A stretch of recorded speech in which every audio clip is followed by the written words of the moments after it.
Now, local swimming has been rocked by an anti-doping rule violation, with a national representative now set to face the independent anti-doping disciplinary panel in the coming weeks for a failed drug test.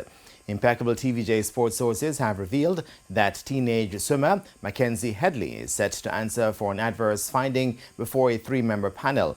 And the multi-event swimmer, who is based in the USA, faces up to a maximum 4-year ban for the positive test, which she returned at the 35th staging of the Caribbean Swimming Championships in Barbados in April last year.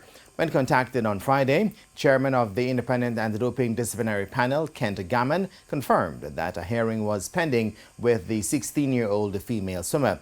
Gammon also confirmed that King's Counsel Georgia Gibson Henlin will chair the three-member panel that also comprise Dr. Donovan Calder and Heron Dale.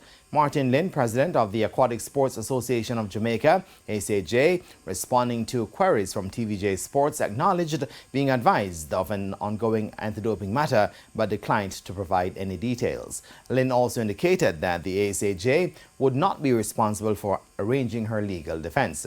Headley established national age group records in the 15 to 17 category of 25.62 seconds in the 50-meter freestyle, 57.37 in the 100-meter freestyle, and 27.68 in the 50-meter butterfly last year, en route to competing at the Commonwealth Games in Birmingham between July 29 and August 3.